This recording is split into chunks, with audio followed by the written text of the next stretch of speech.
Tentang isu keturunan pengkhianat negara, aku mau menjelaskan dulu silsilah dari beliau biar clear. Nama aslinya adalah Muhammad Mahfud Mahmudin, lahir di Sampang, Madura, 13 Mei 1957, tapi tumbuh dan besar di Pamekasan. Ayahnya bernama Mahmudin, seorang pegawai negeri sipil, dan ibunya bernama Siti Khadijah. Tidak ada keturunan penguasa ataupun keturunan ningrat. Mahfud hanyalah anak yang dibesarkan dengan nuansa keagamaan yang kental. Menepis pemberitaan miring tentang dirinya adalah keturunan Aryo Omongkoro yang dari Bangkalan. Menurut Firman Syah Ali, keponakan Mahfud, berita tersebut tidak benar dan murni berita hoax. Mahfud MD sama sekali tidak punya darah Bangkalan. Ayah dan ibunya juga tidak punya hubungan dengan tentara Belanda ataupun ningrat Bangkalan. Oke, kisru tentang siapa dan asal-usul keturunan Pak Mahfud kita anggap selesai ya. Aku ingin menyinggung sedikit tentang jenjang karirnya. Sebelum menjadi menteri seperti sekarang, Bapak Mahfud adalah seorang akademisi di Universitas Islam Indonesia, sampai akhirnya dinobatkan sebagai guru besar bidang politik hukum di tahun 2000, dan jadi salah satu guru besar termuda. Di pemerintahan beberapa jabatan sudah pernah dia ambil, dimulai dari staf ahli dan deputi menteri negara urusan HAM. Yang membuat namanya mulai terdengar secara nasional adalah saat dia dipilih jadi Menteri Pertahanan oleh Presiden Abdurrahman Wahid periode 2000 hingga 2001, dan juga merangkap sebagai Menteri Kehakiman dan HAM. Mahfud juga pernah jadi anggota DPR RI yang menempati Komisi 3 dan Wakil Ketua Badan Legislatif di tahun 2004 hingga 2008 dari fraksi Partai Kebangkitan Bangsa. Pernah jadi Ketua Mahkamah Konstitusi 2 periode di tahun 2008 hingga 2011 dan 2011 hingga 2013. Dan sampai sekarang menjadi Menko Polhukam, bahkan menjadi tokoh sipil pertama yang mengemban jabatan ini. Lanjut ke silsilahnya. Mahfud adalah anak keempat dari 7 bersaudara. 3 orang kakaknya masing-masing bernama Daifa, Mai Hasanah, dan Zahratun. Sementara ketiga adiknya bernama Siti Hunaina, Ahmad Subki, dan Siti Marwiyah. Hanya ada 2 saudara Mahfud yang dikenal publik. Yang pertama adalah Ahmad Subki, pejabat di Kementerian Pekerjaan Umum dan Perumahan Rakyat. Pernah menjabat sebagai Kepala Bidang di Balai Besar Pelaksanaan Jalan Nasional 8, Kota Surabaya. Terus pernah juga menjabat sebagai Kepala Balai Pelaksanaan Jalan Nasional Banda Aceh dan juga Jawa Timur Bali. Sementara Siti Marwiyah adalah seorang akademisi yang pernah satu alma mater dengan Mahfud dan sekarang menjabat sebagai Rektor di Universitas Dr. Sutomo di Surabaya untuk periode 2021 sampai 2025. Mahfud MD menikah dengan Haji Zaisatun Nihajati di tahun 1982. Dia adalah perempuan yang ia kenal sejak masih kuliah di Fakultas Hukum Universitas Islam Yogyakarta. Perempuan yang akrab disapa Yati ini lahir di Jember tahun 1959. Anak dari pasangan bernama Syahroni dan Syofiah.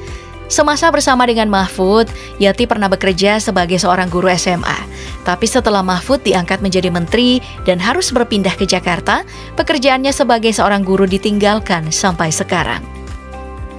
Nah, yang tidak boleh kita lewatkan juga adalah bagaimana prestasi beliau. Seperti yang aku bilang di awal tadi, Mahfud MD adalah paket lengkap. Dia adalah seorang akademisi, hakim, sekaligus juga seorang politisi. Selama berkiprah di pemerintahan, Mahfud sudah banyak berperan dalam membongkar kasus-kasus korupsi besar. Semisal, kasus korupsi Asabri, kasus korupsi satelit di Kemhan, memburu obligor BLBI, mengawal kasus Verdi Sambo, lalu membongkar kasus korupsi Gubernur Papua Lukas NMB, kasus korupsi yang melibatkan Hakim Agung, lalu membongkar transaksi mencurigakan di lingkungan Kementerian Keuangan.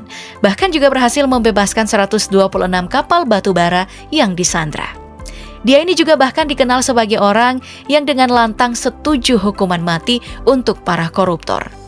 Selama jadi hakim, dia pernah menolak tanah 5 hektar sebagai hadiah untuk memenangkan perkara. Terus begini, saya bilang, saya sudah punya rumah dan saya tidak butuh tanah. Loh, Bapak kan... Intinya begini, harus diakui, dia adalah sosok yang bersih, pemberani, dan tidak takut berkata jujur. Ya, meskipun punya banyak prestasi, Mahfud MD juga tidak lepas dari banyak kontroversi. Pernah di tahun 2019, saat baru menjabat di pemerintahan, Mahfud menyebut kalau pasca reformasi tidak ada lagi pelanggaran HAM yang melibatkan pemerintah terhadap rakyat. Harus diakui semakin membaik. Sejak itu kan tidak ada lagi kejahatan HAM. Hal ini langsung menimbulkan polemik. Salah satunya dari Komisi untuk Orang Hilang dan Korban Tindak Kekerasan atau Kontras. Menurut catatan Kontras, polisi terlibat dalam 921 kekerasan dan HAM yang terjadi sepanjang tahun 2019. Sebagai contoh, kerusuhan 21 hingga 22 Mei 2019 dan penggusuran Taman Sari. Dua contoh kasus ini dianggap sebagai pelanggaran HAM yang melibatkan pemerintah terhadap warga sipil. Yang terbaru juga adalah saat rapat dengan Komisi 3 DPR RI terkait kisruh dana 300 triliun rupiah lebih di Kementerian Keuangan. Beberapa kali Mahfud mengeluarkan pernyataan kontroversial, seperti menyebut DPR bertanya seperti bertanya ke seorang copet. Lalu ditanya kayak copet aja. Memang siapa? Terus dia juga menyebut DPR yang sering marah-marah ke Kejaksaan Agung. Tapi ternyata Markus datang ke Kejaksaan Agung untuk titip kasus. Sering di DPR ini aneh. Kadang-kadang marah-marah gitu, nggak taunya Markus dia. Pernyataan ini jadi polemik dan langsung membuat rapat Komisi 3 hujan interupsi. Baik, kita kembali lagi ke silsilah Pak Mahfud. Dari pernikahannya dengan Haji Zaizatun Nihajati, Mahfud punya 3 orang anak. Yang pertama adalah Muhammad Ihwan Zain. Putra pertamanya berprofesi sebagai dokter dan juga dosen di Universitas Negeri Yogyakarta. Dia adalah dokter spesialis kedokteran olahraga. Pernah menjadi komite medis untuk PSSI di tahun 2016 sampai tahun 2020. Nama anaknya ini justru baru muncul setelah Mahfud MD membuat sebuah pernyataan di Twitter soal penipuan yang menggunakan foto dan nama anaknya. Anak keduanya bernama Vina Amalia. Dia juga adalah seorang dokter, bekerja sebagai dokter ortopedi bedah tulang yang bertugas di RSUD Dr. Sutomo, Surabaya. Yang menarik, semasa kuliah, Vina tidak mengekspos identitasnya sebagai anak dari Mahfud MD yang saat itu menjabat sebagai Ketua Mahkamah Konstitusi. Salah satu dosennya bahkan pernah menyangka kalau Vina ini adalah mahasiswa kurang mampu. Anak ketiganya bernama Royhan Akbar. Beda dari saudaranya yang mengambil jurusan kedokteran, Royhan justru mengikuti jejak Mahfud dengan mengambil jurusan hukum. Ia adalah lulusan Fakultas Hukum Universitas Gadjah Mada. Royhan kemudian meneruskan kuliahnya di Columbia University dan mengambil program master di bidang internasional. Nah, dari anak-anaknya Mahfud memiliki 2 orang cucu yang semuanya adalah perempuan. Yang pertama bernama Irada Safinova. Nama cucunya ini diambil dari nama istri kedua MK Azerbaijan, Farhad Abdullayev. Irada sendiri adalah kata dalam bahasa Arab yang berarti yang maha berkehendak. Cucu keduanya bernama Mazda Elia Syakira yang dalam bahasa Arab, Mazda berarti sukses, Elia berarti tinggi, dan Syakira berarti syukur.